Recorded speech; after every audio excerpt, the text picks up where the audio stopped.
Olá, estudantes da terceira série. Estamos aqui para mais um encontro em Geografia e nesse falaremos sobre a nova ordem mundial. Nova ordem mundial, eu, professora Joyce, vamos abordar juntos esse momento, onde teremos alguns objetivos a cumprir. Nós teremos que compreender esse contexto da nova ordem mundial e analisar as características que fizeram com que essa nova ordem mundial estivessem presentes em nosso dia a dia. Dessa forma, vamos compreender alguns questionamentos que podem estar fazendo a cabeça de vocês nesse momento. A primeira, o que é uma nova ordem mundial e o porquê do nome? E o que isso tem a ver com as ordens bipolar e multipolar? Dessa forma, temos que relembrar que havia um contexto muito forte de poder vindo no decorrer do processo histórico se estruturando. Nós percebemos nitidamente uma noção de poder forte até a Segunda Guerra Mundial, concentrada no continente europeu. Pós a Segunda Guerra Mundial, este poder concentrado na União Europeia se dissipa e se divide em dois poderes bem antagônicos, um na América, outro na Ásia, defendido pela permanência do capitalismo ou a instalação do socialismo, por isso ordem bipolar. Quando a Guerra Fria finda, que se dá com a dissolução da União Soviética em 1991, nós temos um mundo se reorganizando em novas noções de poder. Por isso, essas novas noções de poder dão à construção dessa chamada nova ordem mundial. Dessa nova ordem mundial, você tem que entender toda uma sistemática diferenciada em termos de mercado, em termos de relações políticas, em termos dessa famosa hegemonia que nunca se atingiu especificadamente por um país, mas sim por vários, no qual a globalização tem uma característica bem saliente. Nessa nova ordem mundial, aqui identificado os Estados Unidos, se destaca de maneira muito peculiar. Se percebe a força norte-americana através da tecnologia, através dos armamentos, através das políticas de exportação e importação, mas se percebe que mesmo com todas estas tecnologias ou centros de excelência, há um destaque a ser evidenciado em novos países que durante os anos anteriores estavam discretos, não num papel tão visível quanto era Estados Unidos e União Soviética.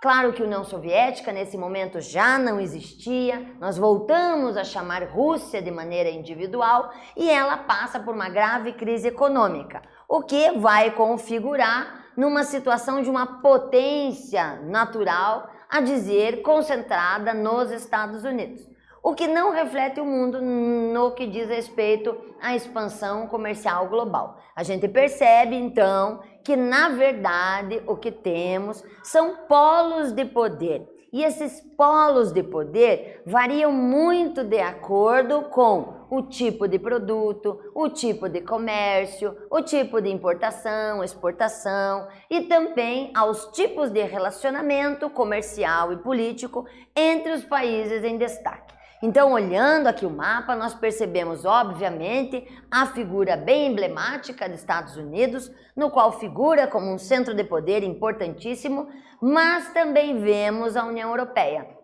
que no conjunto agora destaca-se também como importante centro comercial e político perante o resto do planeta, além de potências que antes já até figuravam, mas que voltam a configurar poderes muito claros. São eles, o Japão e a China.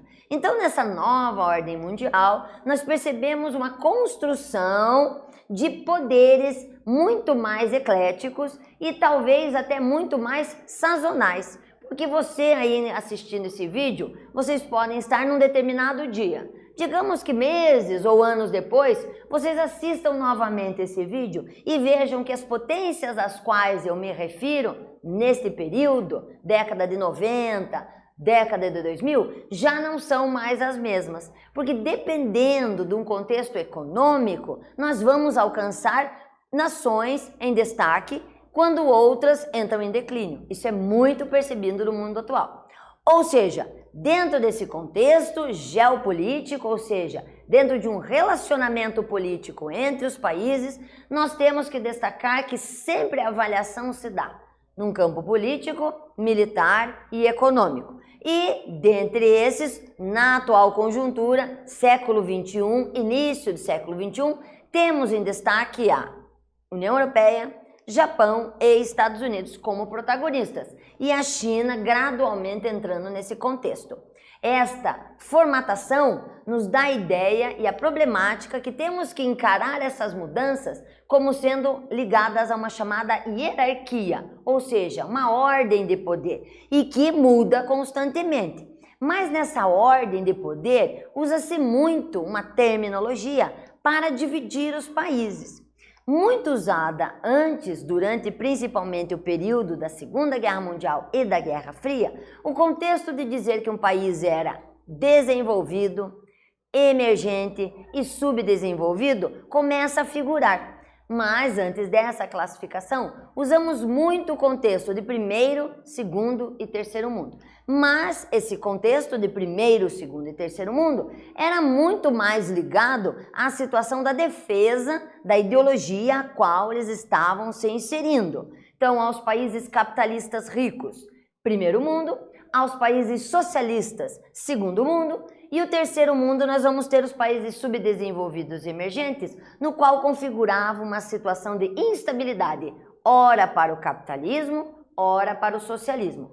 Isso, com a dissolução da União Soviética, ela estabeleceu um total, melhor dizendo, desacordo com a atual conjuntura. Por isso, não deve ser usado pós o final da dissolução da União Soviética, ou seja, pós 1991, a identificação de países em primeiro e segundo mundo, e sim a classificação de países inicialmente do norte e do sul.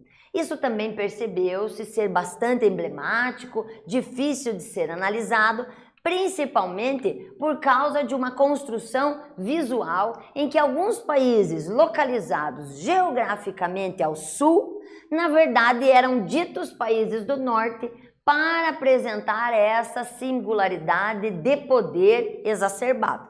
E isso então fez com que essa utilização fosse bastante discutida, e hoje nós temos outros critérios que estabelecem a questão dos países desenvolvidos, principalmente industrializados com tecnologia de ponta, emergentes que possuem tecnologia de ponta, mas também são dependentes dos desenvolvidos, e os subdesenvolvidos, que têm uma dependência com relação ao capital estrangeiro ou então uma dependência à tecnologia dos países emergentes e desenvolvidos.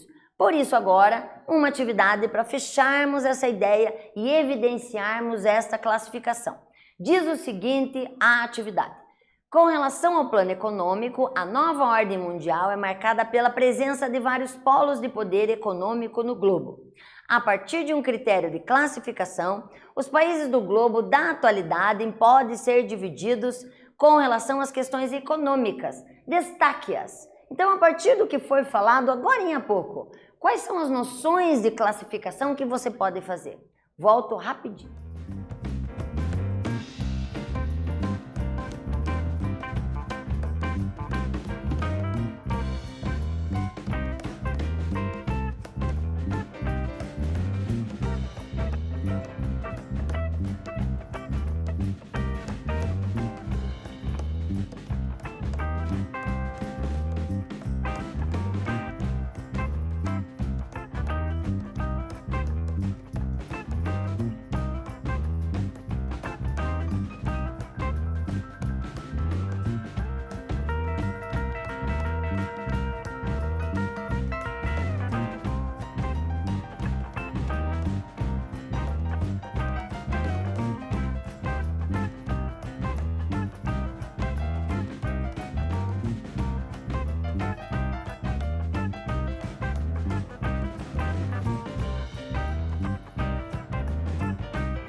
Observando a atividade, remeta então às singularidades destacadas. Nelas, aqui uma sugestão de resposta, onde você deve destacar que o ponto de vista mais relevante, obviamente, é o ponto de vista econômico.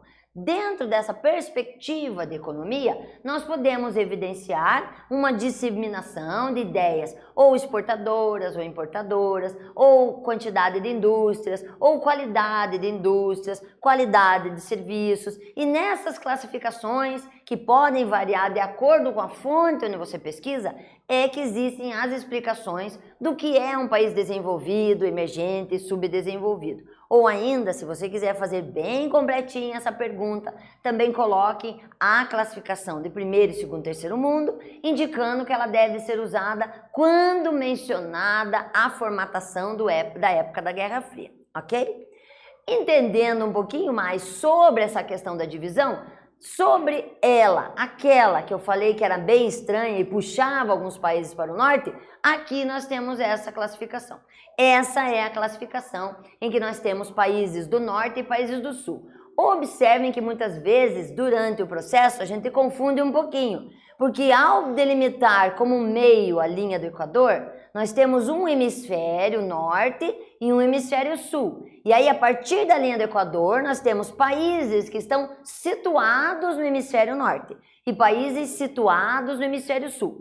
Mas olhando a situação econômica, a linha do Equador não é usada como um ponto de referência. Então, a necessidade de uma linha imaginária tracejada, o que na época refletia, isso logo depois do final da Guerra Fria, como sendo desses países em amarelo, destacados pelo seu setor econômico. Então vejam que, bem estranhamente, você tem a Austrália posicionada no hemisfério sul, sendo colocada pela linha imaginária como sendo um país ao norte. Por essa razão, essa classificação tem que ter muito cuidado ao ser utilizada para você ser claro na postagem da frase, indicando a posição do país e identificando que é uma linha imaginária traçada fora de um contexto físico do planeta. Nessa característica, então vemos que existe muita importância do sistema econômico e claro que dentro do econômico financeiro.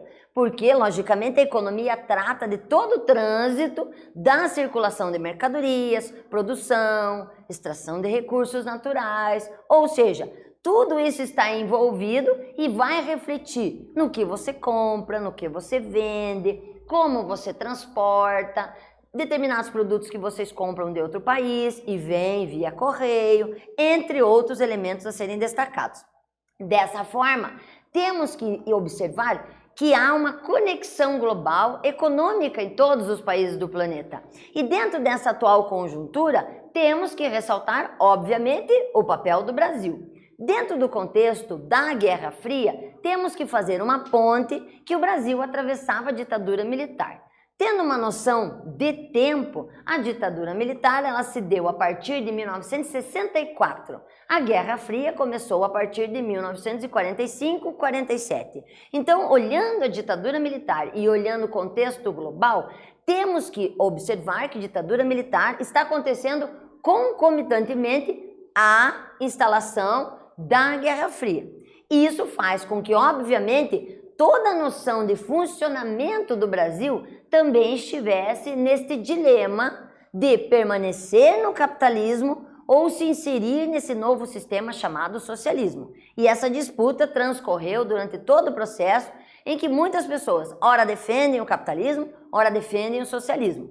Nisso, nós percebemos que na atual conjuntura foi evoluindo, mas temos uma construção de um desenvolvimento muito pautado em uma nova metodologia econômica, chamada neoliberalismo. O neoliberalismo, ele implementa uma visão intermediária de poder, onde o governo deve executar situações de controle, mas são situações de controle principalmente de caráter ilustrativo, no qual ele deixa que o comércio flua sozinho, que é o que diz aqui no slide. Ou seja, comércio deve construir de acordo com o que há necessidade, a indústria deve se adaptar ao meio e o governo ele fica como se fosse um gerenciador, um administrador que olha de longe, mas deixa a coisa percorrer sozinho. Claro que ele pode intervir, principalmente em benefício da instituição sociedade. Ou seja, quando se percebe uma crise econômica ou política, o Estado deve intervir. Mas isso deixa muito solto a questão de como cada país intervém de maneira efetiva no campo político ou econômico.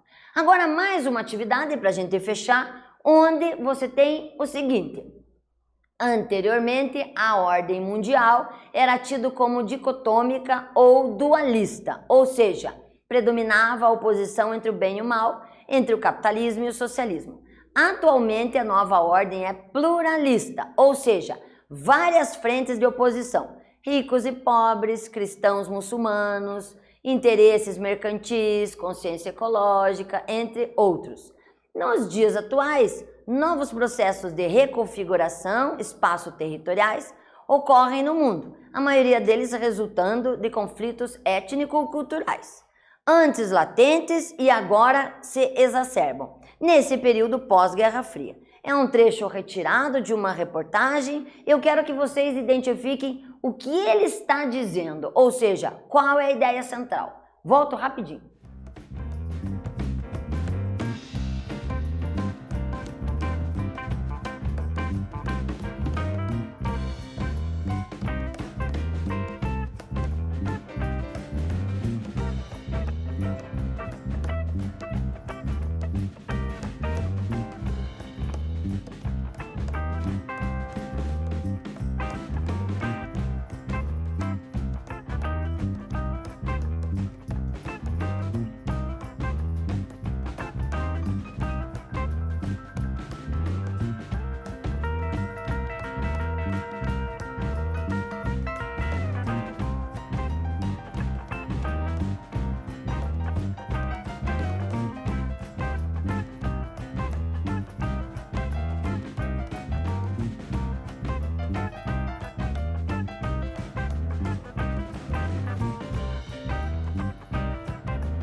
Então, dentro dessa construção, percebam que a ideia central, uma sugestão de argumentação aqui, é que você tem uma ordem que se dá primeiro de maneira unipolar durante a vertente focalizada do continente europeu, passa a ser bipolar quando nós temos a situação de poder dividido entre Estados Unidos e União Soviética, e na atual conjuntura econômica passa a ser multipolar. Essas situações devem ser destacadas, aproveita a pergunta para evidenciar o fim da União Soviética como sendo um ponto primordial e a ascensão de países como, por exemplo, Japão ou China, dando a essa situação de nova ordem mundial uma conotação de multidiversidade e não mais uma coisa ou duas coisas. Ou, como na frase diz, uma visão individualista ou dualista.